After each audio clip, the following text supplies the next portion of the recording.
오늘은 2023년 8월 21일 월요일입니다. 이재명이 검찰청 앞에서 순교자 연기를 했지 않습니까? 그 연설 여러분 들어보셨습니까? 저는 듣지는 않았지만 이 신문은 어차피 봐야 되니까 제가 신문을 쭉 내용들을 봤습니다. 이건 완전히 순교자 연기입니다. 그런데 저는 이재명을 딱 보면 항상 생각나는 게 형수 쌍욕이 머릿속에 딱 잡혀 있습니다. 형수 쌍욕도 그 쌍욕 그거는 인터내셔널 국제적인 쌍욕입니다. 형수 쌍욕이 딱 오버랩되는. 근데 오늘 칼럼에 말이죠. 서지문 씨라는 사람이 이재명 검찰청 앞에서 순교자 연기를 했는데 형수 쌍욕이 갑자기 오버랩돼 가지고 정신이 어지러웠다라는 요지에 그런 글이 하나 올라왔습니다. 이게 형수 쌍욕하는 사람이 이재명인가? 이 순교자 연기를 하는 검찰청 앞에서 연기를 했던 이재명하고 그 같은 목소리인가? 성문을 검사해 봐야 되는 거 아닌가? 뭐 할 정도입니다. 문재인이 이어가지고 이재명이 대통령 됐다면 이 나라, 이 국민은 모두 망했을 것이라고 이렇게 얘기합니다. 고려대 영문과 교수를 했던 분인데요. 이분이 그렇게 얘기를 합니다. 이재명 더불어민주당 대표가 검찰에 출두하면서 발표한 입장문, 그 비장감, 어느 영화에 나오는 순교자의 최후 연설 못지 않았다고 그렇게 평가를 하고 있습니다. 문장도 구구절절 명문장이었다는 겁니다. 어디선가 베껴온 건지 어디서 가져온 건지 뭐 모르지만 어디선가 사람은 같은 거짓말을 계속해서 하면은 그 거짓말이 마침 진실로 스스로 믿게 된다는 그런 얘기가 있지 않습니까? 혹시라도 그 입장문의 절절한 호소가 이재명 자신에 관해서 믿게 된 내용일까 의심이 간다는 얘기죠. 그러니까 이재명이가 며칠 전에 그 검찰청 앞에서 한 연기를 보면은 그 자신이 결백한 희생양이라는 환상에 빠진 사람 같기도 하다 이런 얘기입니다. 하도 절절하니까. 그 연기하는 내용이 하도 연기를 잘하니까. 그러나 그가 아직 검찰이 파악한 그의 수많은 거대한 범죄 혐의에 대해서 잠시라도 허술하게 대응할 처지가 아니니까 아직은 필사적으로 정신줄을 붙잡고 있을 것 같다고 그렇게 표현을 합니다. IQ가 아무리 높고 뭐 철두철미한 철면피라서 보통 사람이라면 잠도 못 자고 밥도 못 먹고 시름시름 앓다가 죽을 그런 비행을 몇 날 몇 달이고 아니고 몇 년 몇십 년 끼고 살면서 끄떡없이 버틴다 해도 서로 상충되는 거짓말을 그렇게 여러 가닥 당기고 늦추다 보면 어느 줄이든 끊어지는 날이 올 것이고 그러면 그는 꼬꾸라지고 말 것이다 이렇게 얘기를 합니다. 오죽하면 꼬꾸라지고 말 것이다 이렇게 얘기합니까? 얼마나 화가 났으면 전 고려대 영문과 교수인 서지문 씨가 꼬꾸라질 것이다 이렇게 얘기하겠습니까? 한 점 부끄러움이 없다 뭐 이런 얘기 했죠. 그가 잘 쓰는 말입니다. 이재명이가 하늘을 보아 한 점 부끄러움이 없다. 또 1원 한 장도 뇌물 안 받아 먹었다. 또 사탕 하나도 안 먹었다. 얻어 안 먹었다. 한 푼의 사익도 취한 일이 없다. 이런 헛소리라도 그날이 임박했다는 징후라고 이 필자, 이 서지문 씨는 그렇게 얘기를 합니다. 당신이 아무리 난리를 치고 구슬 쳐도 한 점 부끄러움이 없다거나 뭐 1원 한 장도 뇌물 받은 적이 없다거나 뭐 사탕 하나도 안 먹었다거나 또 뭐 한 푼의 사익도 취하지 않았다거나 그런 헛소리를 아무리 해도 그날이 곧 임박했다는 징후다 이게. 이렇게 보고 있는 겁니다. 근데요 하나 재미나는 거는 우리 국민들이 이렇게 애송하는 시가 하나 있지 않습니까? 윤동주 시인. 온 국민이 애처로워하는 시인 윤동주의 하늘을 우러러 한 점 부끄러워 먹기를 염원했다는 불면의 시기를 윤 시인은 자신이 한 점의 부끄러움이 없다고 말한 것이 아니고 부끄러움이 없는 생을 살려 하는데 그렇게 되지 않는 것을 매 순간 괴로워한다는 그런 뜻인데, 이 이재명은 따온 게 말이죠. 어디 윤동주 시인한테서 뭘 따왔냐면 하늘을 우러러 한 점 부끄러움, 여기까지만 따온 겁니다. 부끄러움 없다 하고 내세우는 겁니다. 윤동주 시인의 뜻은 그게 아니거든요. 자신이 한 점 부끄러움 없다고 말한 거가 아니고 부끄러움이 없는 삶을 살려고 하는데 그렇게 잘 안 된다는 것을 매 순간 그래서 괴로워한다, 이런 뜻인데, 그 시에서 하늘을 우러러 한 점 부끄러움 없다, 이걸 딱 가지고 와가지고 나는 한 점 부끄러움이 없는 사람입니다, 이렇게 하고 있는 그 위선, 이거에 대해서 증오를 하고 있는 겁니다. 지금 감히 함부로 윤동주 시인을 갖다가, 그 시를 갖다가 도용해서 자신의 도덕적으로 부끄러움이 없는 인간이라고 그걸 치부하고 선언하려고 그 말을 인용을 한다는 것, 그거는 도적 같은 인간이다 이거죠. 그러면서 이 오죽 화가 나면 이 필자가 말이죠, 이 서지문 전 교수가요, 인간은 민족의 이름으로 이런 인간은 광화문 광장에서 처형해야 마땅하다, 이렇게 썼습니다. 그것은 그렇게 나와 있습니다. 그런 도적 같은 인간은 민족의 이름으로 광화문 광장에서 처형해야 한다, 마땅하다, 처형해야 마땅하다, 이렇게 얘기했습니다.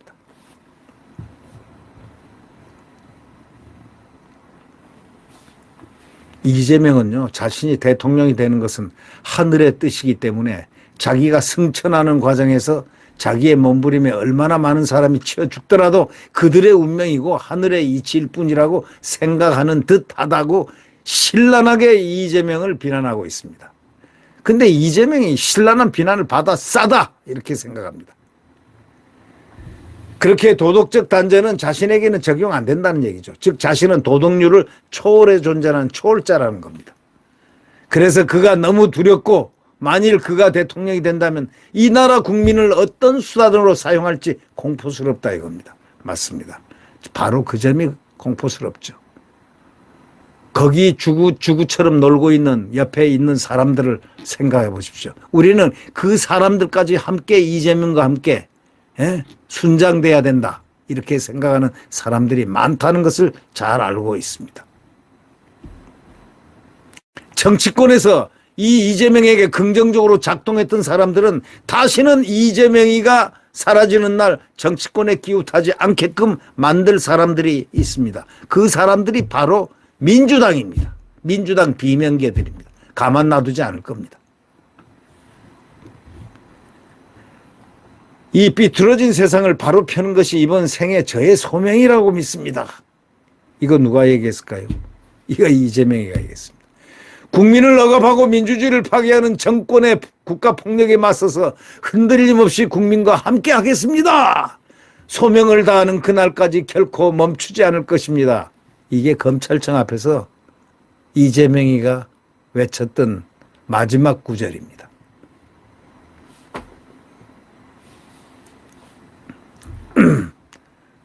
자, 우리가 이제 잘 아시다시피 그가 긴밀한 그 조력자이자 부하였던 측근이 의문의 죽음을 당했지 않습니까?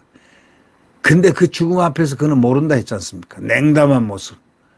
그가 국민을 향해서 이런 순정의 소위 이런 얘기, 지금 방금 전에 한 얘기 말이죠. 삐뚤어진 세상을 바로 펴는 것이 이번 생애 저의 소명이라고 믿습니다. 국민을 억압하고 민주주의를 파괴하는 정권의 국가 폭력에 맞서서 흔들림 없이 국민과 함께 하겠습니다. 뭐 이런 소명을 다하는 그날까지 결코 멈추지 않을 것입니다. 라고 열변을 토했던 이재명. 이 사람이 순교자입니까? 뭐 순정의 연가를 부르는 겁니까? 이게 뭡니까? 참 섬찟하지 않습니까? 저런 비장한 순교자적 천연하는 선언, 그거 딱 하고 그 선언하고 그가 형수에게 한 쌍욕 하는 거, 그거 나오는 거 알죠? 그 쌍욕 여러분 다 녹음 들어봤을 겁니다. 쌍욕을 조화시킬 방도가 있겠습니까? 없겠습니까? 조화가 안 되죠. 예. 그가 자기 형수에게 한 욕설 담은 녹음 테이프는 지금쯤은 전 국민에게 아마 굉장히 친숙해 있을 겁니다만 끝까지 참고 듣기 힘든 테이프지만 물론 이걸 참고 들을 가치도 없지만은 사람은 극단적으로 분노한 상황에서 한두 마디 욕설이 터질 수는 있다 이겁니다. 그러나 그 녹음된 통화에서는요, 형수에게 욕을 하는 그의 어조는요, 필사적이고, 이야, 그렇게 무서워할 수가 없습니다. 포획된 먹잇감을 놀리며 핥히며 핥으며 즐기는 맹수의 여유만만한 유의였다고 이렇게 표현을 합니다. 그 과정을 본 이 서지민 씨가 말이죠. 그리고 이분 서지민 씨는 이런 얘기를 덧붙였습니다. 여러분 이건 리얼하게 아마 아셔야 될 것 같습니다. 이재명의 아내 김혜경이가 지난 대선 기간 동안에 기절을 해가지고 병원에 실려간 사건도 더 면밀히 분석해 봐야 한다는 겁니다. 그 상처의 부위라든가 정도를 보면 김혜경 씨가 설명한 정황과 매치가 되지 않는다는 것이 이분 필자의 판단입니다.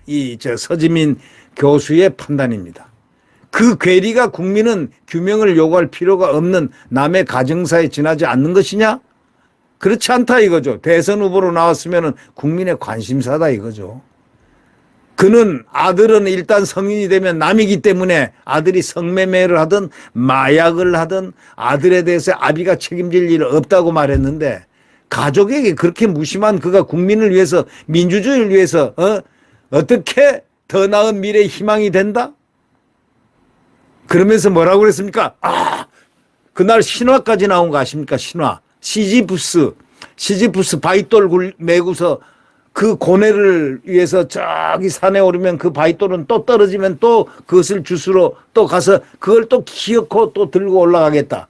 이런 시지프스가 되고 디딤돌이 되고 희생제물이 되겠다는 그런 말도 안 되는 신화까지 이용하면서 그 신화를 자기가 신화의 주인공처럼 각색하는 그 태도, 정말 구역질 납니다.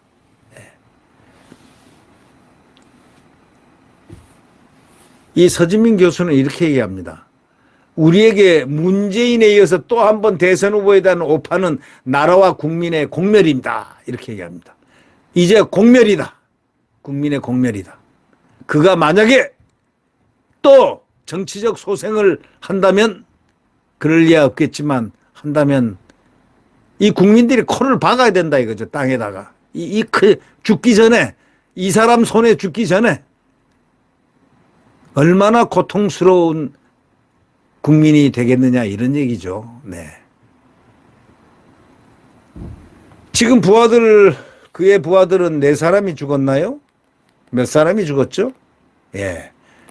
부하들은 연신 죽어나간다고 이렇게 표현을 하고 있습니다. 이 사람이 대통령이 된다면 어떻게 될 뻔했습니까? 이 나라가. 예. 그러나 이 대한민국은요, 국운이 좋습니다. 국운이 좋아서 윤석열 대통령이 된 겁니다. 대통령이 될 수 있는 환경이 아니었습니다. 국민들이 애써 대통령을 갖다가 막 절망 속에서 열망하면서 대통령으로 만든 대한민국 국민들의 위대함이 숨어 있는 겁니다.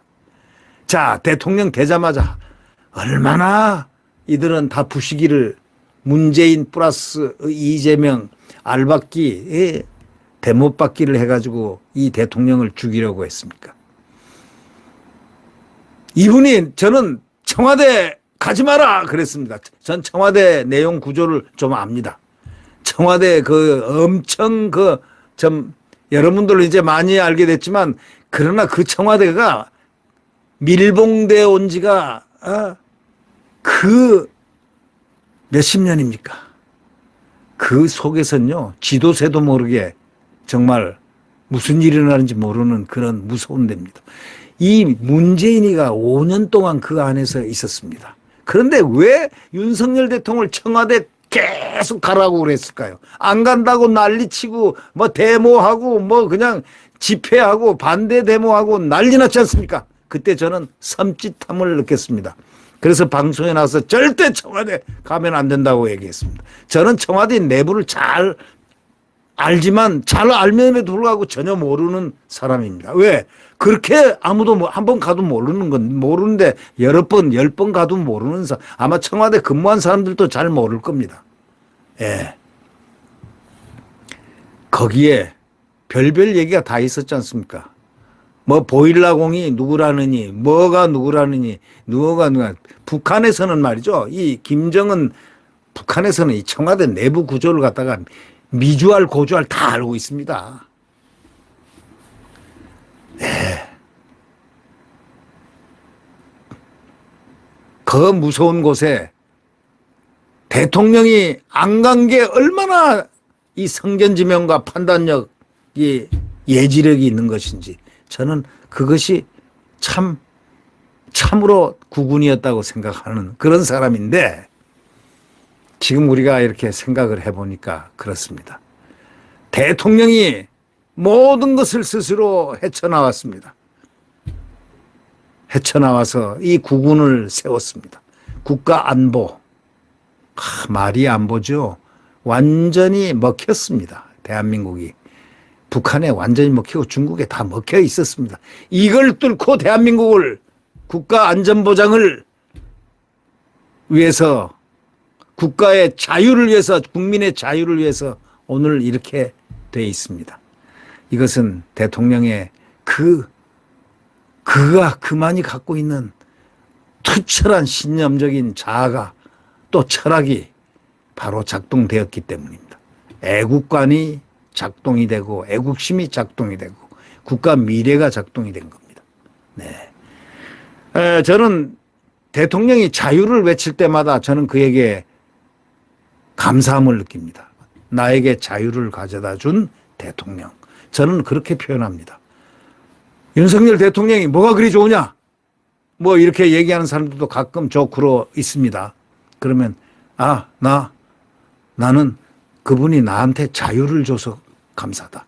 하마터면 나는 아오지 탄강에 갔을지도 모르고 하마터면 북한 동포처럼 저렇게 살았을 바로 그 직전에 나는 구해진 사람 같다. 난 나에게 자유를 줘서 정말 고맙다. 나는 대통령에게 감사한 것은 바로 그 자유를 얻었기 때문이다. 그분이 자유를 만약에 대통령이 안 됐으면 우리는 자유가 없었다. 자유를 뺏겼다. 다 뺏겨 가고 있었다. 문재인이가 누굽니까? 아무도 가보지 않는 세상을 가겠다 했지 않습니까? 국가가 국민의 삶을 책임지도록 하겠다 의지입니다. I will. 예. 이게 뭡니까? 이게 볼셰비키들이 하던 짓입니다. 레닌주의자들, 볼셰비키들이 하던 짓입니다. 그런 프로파간다의 성격 똑같습니다. 네. 세월호 있을 때 세월호에 가가지고 문재인이가 뭐라고 그랬냐면 제가 저기다 써놨는데 애들아 너희들이 촛불 광장의 별빛이었다. 너희들의 혼이 천만 촛불이 되었다. 천만 촛불이 되었다. 미안하다. 고맙다. 2017년 3월 10일 문재인. 네. 이렇게 이게 세월호 가서 방명록에 가서 쓴 바로 문재인의 글입니다. 섬찟하지 않습니까? 거기다 이재명 섬짓이 아니고 이건 완전히 하늘에서 벼락이 치는 그러한 느낌을 그 절규를 느끼지 않습니까? 나치 시대의 25시 게오르기의 25시가 생각나기 바로 직전이었습니다. 거기서 윤석열 대통령이 정말 간만의 차이로 근데요. 저는 지금도 그 투표를 갖다가 아마도 국민들의 열망이 한 15에서 20%는 더 높았을 것입니다. 그런데 부정선거로 겨우 그 많은 표들이 다 깎여 나가지 않았겠느냐. 그래서 겨우 이긴 걸로 나오지 않았겠느냐. 이런 생각을 가끔 합니다. 이 선관위 보셨죠? 소쿠리 선관위. 이 선관위 모조리 해부를 해야 됩니다. 이 총선 앞에서 무슨 짓을 할지 모르기 때문에 모조리 해부를 해야 됩니다. 그리고 과거에 부정선거가 있었는지를 다시 찾아서 이 부정선거는 100번, 1000번, 만번이라도 다시 뒤집어야 됩니다. 그리고 복귀를 하고 선거 부정을 한 사람은 국가에서 국법으로 엄히 처단을 해야 됩니다. 네. 네. 여러분, 구독 버튼과 엄지를 눌러주시면 감사하겠습니다.